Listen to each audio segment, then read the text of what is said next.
Phoenix Dares Radio Station. Hai, selamat siang. Sekarang ada Dodio Sandra yang akan nemenin kamu. Tadi udah dikasih tahu ya, kalau kurang lebih 30 menit Doi bakal ngobrol sama tamu spesial. Yes, ini sih bener-bener spesial karena ada teman-teman aku dari ITB Stikom Bali yang nanti bakal Doi ajak ngobrol tentang, mungkin kalau teman-teman salah satunya adalah followers dari sosial media ITB Stikom Bali sudah tahu kegiatan mereka apa. Tapi hari ini aku mungkin akan ngasih tahu dulu, siapa tahu ada teman-teman yang memang belum ketemu kampus yang pas sesuai dengan passion kamu, sesuai dengan hati kamu. Ada wanita cantik nih, Ketut Dewi Arijayanti. Beliau ini adalah Dekan Fakultas Bisnis dan Vokasi ITB Stikom Bali yang akan diajak ngobrol. Halo, selamat siang. Halo Doi, halo Viners. Apa kabar? Baik, sehat. Baik, sehat. Hanhau. Jangan, itu obrolan off air kita sebenarnya pengen ngobrol belajar bahasa lebih banyak. Cuman hari ini mungkin fokusnya adalah, kalau aku taunya ITB Stikom Bali berarti adalah berkaitan dengan masalah teknologi, bisnis, pokoknya segala sesuatu yang baru mungkin adalah penemunya dari ITB Stikom Bali. Ya dulu nggak sih? Ya iya, kan? Bener. Karena memang teman-teman aku, ponakan aku juga adalah masih aktif, belum lulus sebagai mahasiswa di ITB Stikom Bali. Salah satu penyiar juga ada, belum lulus juga ya. Tapi aku panggilnya Kak Ari, boleh nggak sih? Boleh. Kak Ari. Teman-teman mungkin biar tahu dulu sebelum nanti kita ngebahas lebih banyak tentang ITB Stikom Bali. Boleh dijelasin secara singkat ITB Stikom Bali itu seperti apa sih? Oke, ya buat Viners semua, ITB Stikom Bali mungkin ada yang belum tahu gitu ya, Kak Doi. Jadi ITB Stikom Bali itu berdiri tahun 2002. Oke. 2002, jadi sudah 21 tahun yang lalu berdiri. Yang Sama diawali, bener. Oh, bareng ya? Bareng 2002 juga. Seumuran berarti kita. Betul. Ya, jadi pertama kali itu cuma ada 2 prodi. Jadi namanya dulu belum institut, tapi masih sekolah tinggi. Oke. Jadi baru ada 2 prodi. Yang pertama itu S1 Sistem Komputer, dan yang kedua ada 3 Manajemen Informatika. Itu di awal-awal. Di awal-awal, kemudian berkembang, ada prodi baru lagi di tahun 2011, 2010-2011 itu prodi S1 Sistem Informasi. Baru kemudian di tahun 2019 Stikom Bali berubah menjadi institut. Setelah berubah jadi institut, ITB Stikom Bali ada 2 fakultas. Yang pertama Fakultas Informatika dan Komputer, itu ada 3 program studi. S1 ketiga-tiganya, jadi ada S1 Sistem Komputer, S1 Sistem Informasi, dan S1 Teknologi Informasi. Nah, ini yang baru nih, S1 Teknologi Informasi. Itu dari tahun 2019. Oke, di pasca pandemi berarti. Baru masuk pandemi malah ya? Sebelum pandemi, tepat setahun sebelum pandemi. Itu adalah yang terbaru. Itu yang terbaru. Belum. Ada lagi yang terbaru lagi nih. Apa lagi yang terbaru? Sebentar saya kasih tahu. Oke, kemudian yang kedua ada Fakultas Bisnis dan Vokasi. Di Fakultas Bisnis dan Vokasi itu ada 2 program studi, D3 Manajemen Informatika, dan satu lagi S1 Bisnis Digital. Yang baru itu yang Bisnis Digital. Iya. Ya, S1 Bisnis. Jadi teman-teman yang mungkin pengen tahu tentang bagaimana sebagai seorang digital marketing, kemudian bagaimana mengelola data sehingga bisa dimanfaatkan di dunia bisnis, boleh tuh nanti ke bisnis digital. Betul, karena zaman sekarang semuanya adalah based on data ya. Betul, kita nggak bisa data. ngomong asal aja kan. Iya, benar. Teknologi juga berperan di sana. Betul. Nah, yang lebih baru lagi, yang lebih baru lagi itu tahun 2022 Stikom Bali sudah ada program pasca sarjana S2 Sistem Informasi. Jadi buat teman-teman yang sudah lulus S1 kemudian ingin lanjut ke jenjang yang lebih tinggi, ke jenjang magister, jadi kami di Stikom Bali ada program pasca sarjana S2 Sistem Informasi. S2 Sistem Informasi. Betul. Jadi nanti dapat gelarnya MCom, Magister Komputer. Dodio Sandra MCom. Kan keren tuh. Cakep banget tuh kayaknya ya. Tapi kan kalau ngomongin tentang ITB Stikom Bali kan kita tahu ini adalah fokusnya ke teknologi. Terus yang lain-lain itu tadi masalah fakultas dan juga prodinya ya. Terus kalau ngomongin tentang fasilitas-fasilitas pendukung anak-anaknya, kan ini kampus makin hari makin berkembang ya, aku lihat ya, dari gedungnya pun, dari zaman mungkin aku ingat kayak dulu ada di daerah Teguh Umar, terus ya kan, masih zaman-zaman dulu sampai sekarang udah megah banget di Renon, bahkan di beberapa. Seperti apa fasilitas untuk anak-anak? Ya, pertama mahasiswa Stikom Bali itu punya 3 pilihan kampus, Kak Doi. Jadi yang pertama itu tentu saja di kampus utama di Renon, kemudian yang kedua di kampus Jimbaran. Jadi pas banget masuk kampus negeri, saya nggak nyebut ya.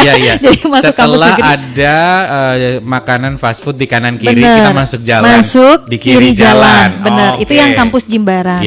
Sama satu lagi kita ada di Abian Semal. Jadi kampus ITB Stikom Bali yang Abian Semal. Jadi buat adik-adik yang mau kuliah mungkin bisa ngelihat sesuai dengan lokasi terdekat dari rumahnya. Betul. Jadi mungkin misalnya dekat dengan tinggal di Petang, mungkin bisa masuk yang di Abian Semal. Tabanan deh bisa masuk ke situ juga. Lebih dekat. Betul. Kalau yang area Denpasar mungkin bisa ke yang Renon. Okay. Kemudian kalau yang di daerah Nusa Dua, Jimbaran, ya udah boleh yang kampus Tikom yang di Jimbaran. Benar. Oke, itu pilihan-pilihan. Boleh, silahkan. Jadi calon mahasiswa berhak untuk memilih. Selain itu juga dalam proses perkuliahan, adik-adik mahasiswa juga diperkenankan untuk milih, karena kemarin kita kan ada mengalami masa pandemi. Betul. Di saat pandemi kuliah online semua. Betul. Nah kemudian setelah sekarang sudah mereda.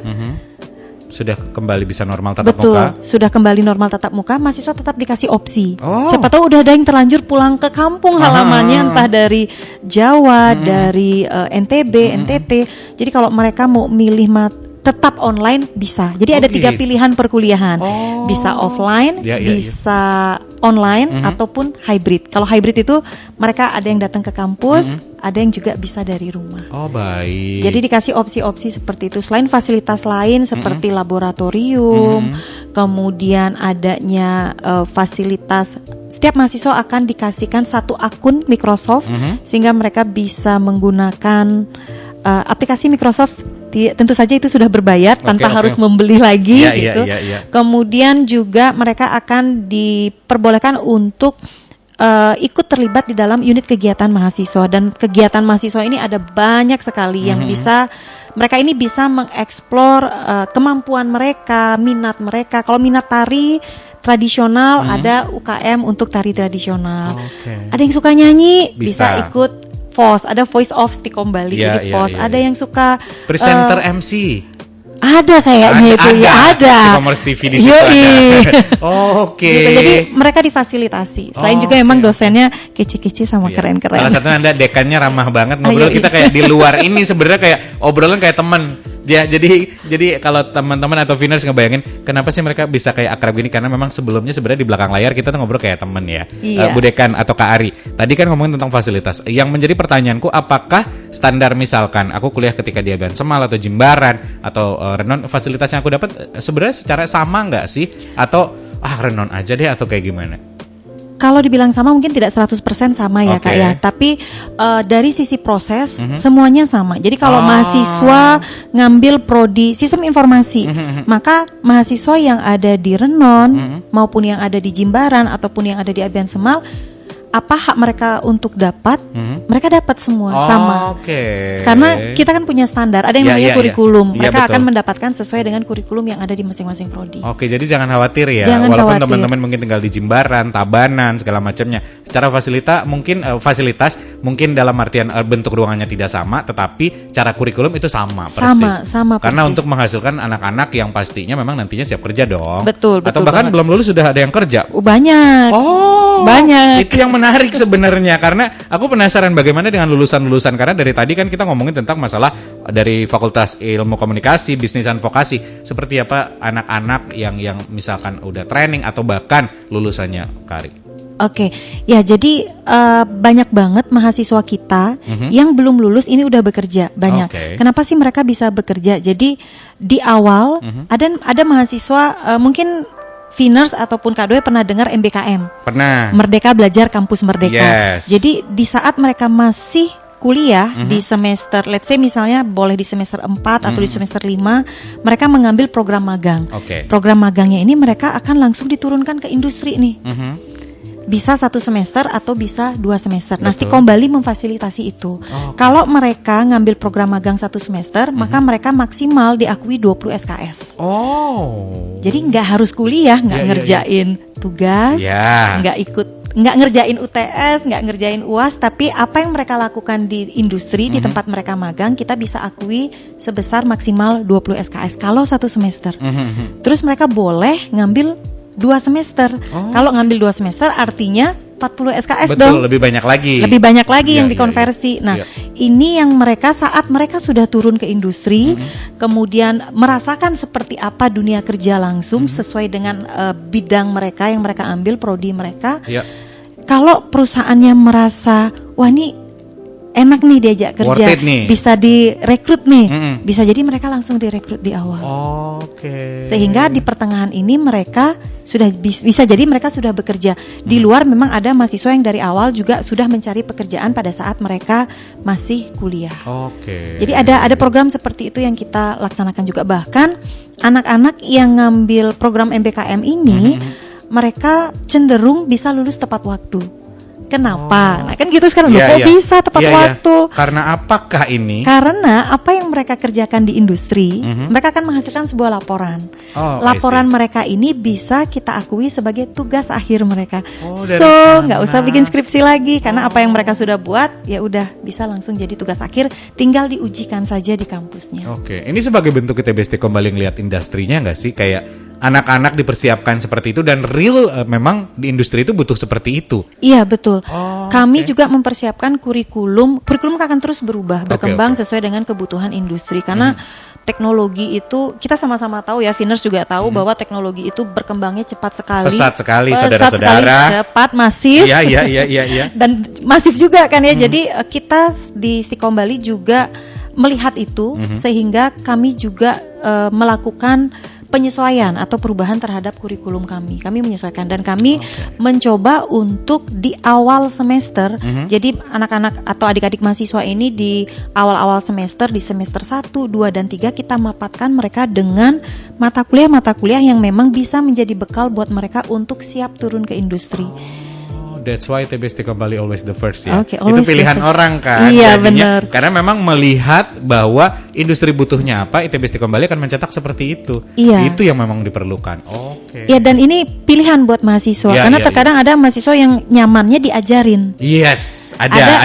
Iya, ada mahasiswa yang nyaman. Saya lebih suka diajar, saya lebih suka ada dosen di depan saya atau ada guru di depan saya.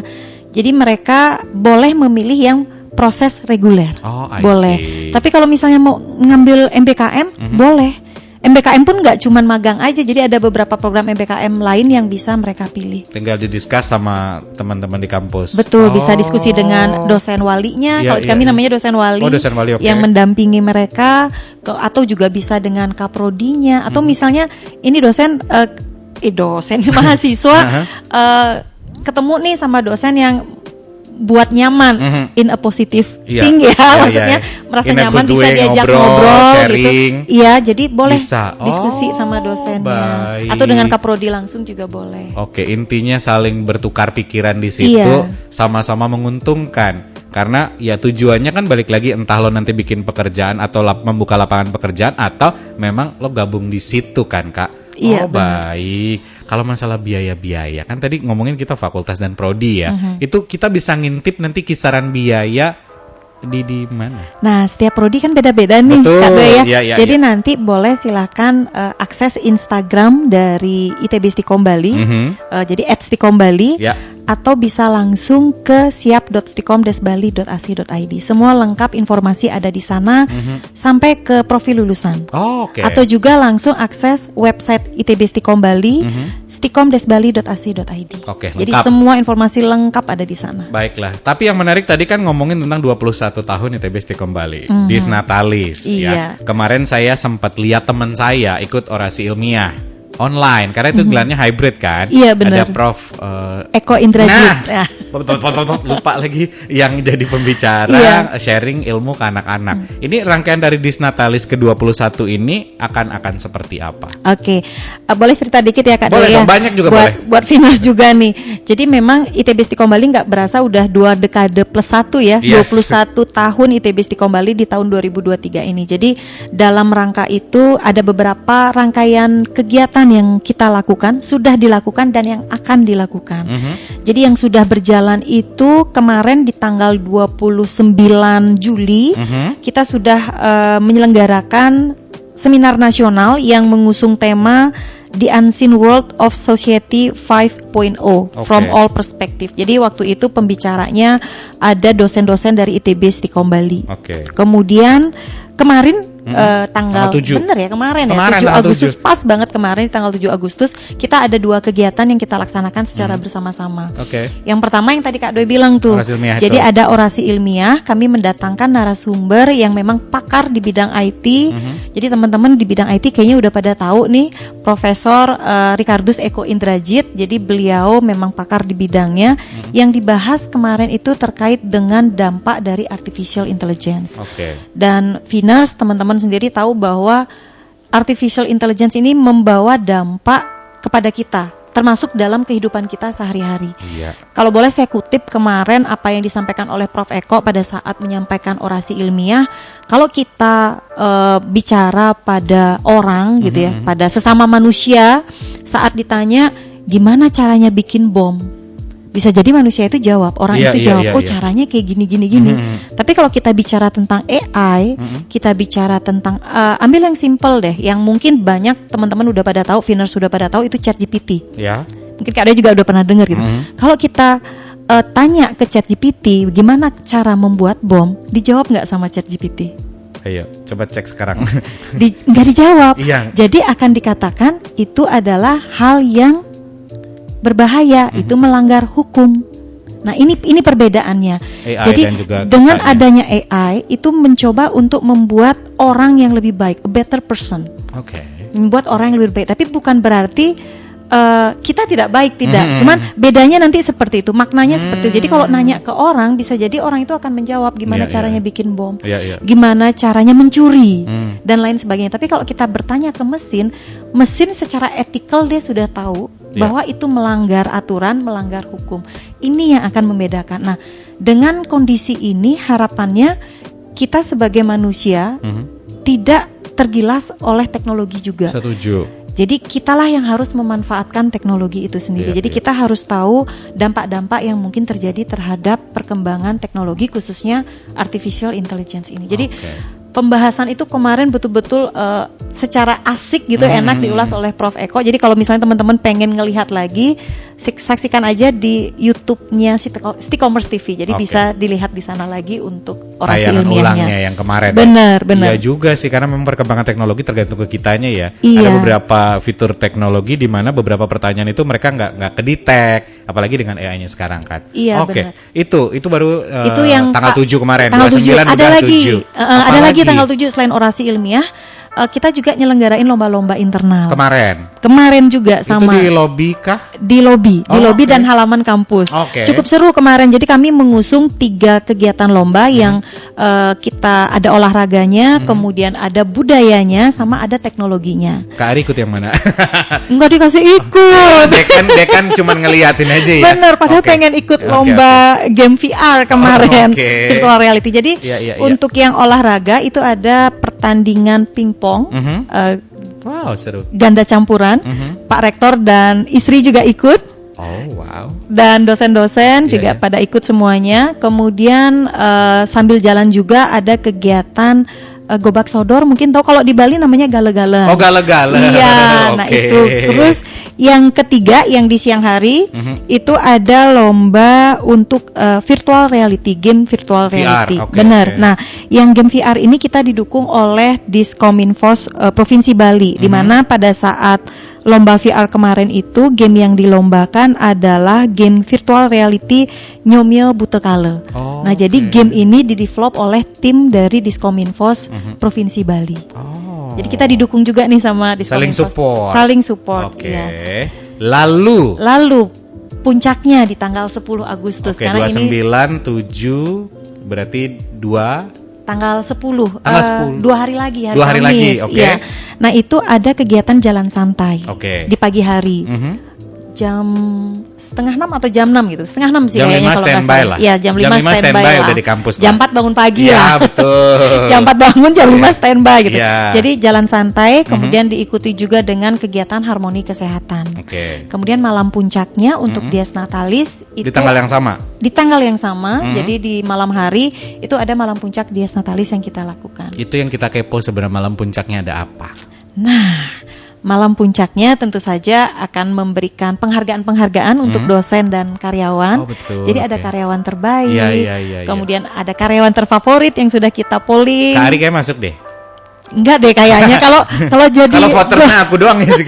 Kan belum tahu yang lainnya. kayaknya Kan. kalau jadi dosen, kalau ada pilihan dosen tergalak mungkin masuk kayaknya. Tapi kalau enggak. Oh, ya.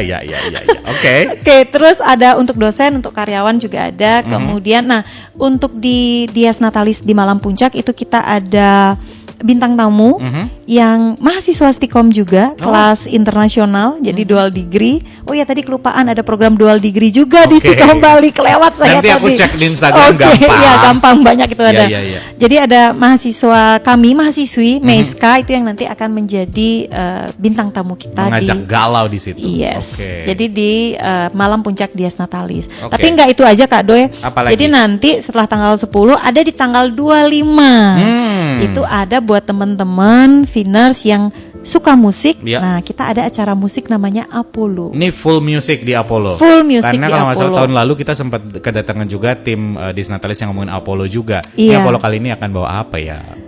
Apollo kali ini bintang tamunya nih. Ya.